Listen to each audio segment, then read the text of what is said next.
You know I can get anything done in the High Court. My interest is Shankar. Look, ನನಗೆ ಈಗ ಯಾವ marriage ಬೇಕಿಲ್ಲ. Sir ನೋಡಿ sir, ಎಷ್ಟು ರೂಢಾಗಿ ಮಾತಾಡ್ತಾರೆ. How dare you? ನಿನಗ್ ಬೇಕಿಲ್ಲ ಅಂದ್ರೆ ಅವನ್ಗೆ ಬೇಕಿದೆಯಲ್ಲ. ಆಹಾ, ನನ್ನ ಪರ್ಸನಲ್ ಲೈಫ್ ಡಿಸೈಡ್ ಮಾಡೋ ಅಧಿಕಾರ ನಿಮಗೆ ಯಾರು ಕೊಟ್ರು? Who the hell gave that right to either of you? ಯಾರು ಯಾಕೆ ಕೊಡ್ಬೇಕು? ಮದುವೆ ಆಗೋ ಹುಡುಗ ಅವನು, ನಾನು ನಿಮ್ಮ ಅಪ್ಪ. ಸರ್ ನಿಮ್ ಮಗಳ? ನನ್ನ ಮಗಳಾದ್ರೆ ಏನಂತೆ? ಅವಳು ಒಬ್ಳು ಹುಡುಗಿ ತಾನೆ. You not doing anything wrong. ಹುಡುಗಿಗೆ ಮದುವೆ ಆಗದೆ ಮರಕ್ಕಾಗಕ್ಕಾಗತ್ತಾ? ನೋಡಮ್ಮ, ಕೋರ್ಟ್ಗೆ ಲೇಟ್ ಆಗ್ತಾ ಇದೆ. BP ಚೆಕ್ ಮಾಡಕ್ಕೆ ಯಾರನ್ನಾದ್ರೂ ಕಳ್ಸು. ಇಷ್ಟೆಲ್ಲ ನಾಟಕ ಆಡಿ ಅಷ್ಟು ಸುಲಭ ಅಲ್ಲ ಗೊತ್ತಾ? ನೋಡಿ, ನಿಮಗೋಸ್ಕರ ನಾನು ಆಡಿದ ನಿಜವಾದ ನಾಟಕನ ಹೇಳಿದ್ರೆ ನೀವಾಗೆ ಬಂದು ನನಗೆ ಐ ಲವ್ ಯು ಅಂತೀರಾ. ನಾನು ಐ ಲವ್ ಯು ಅಂತ?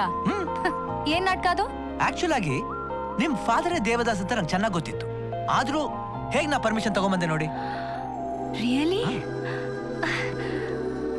ಐ ಲವ್ ಯು ಅಂತ ಹೇಳ್ಬೇಕು ಅನ್ಸ್ತಿಲ್ಲ. You think you clever?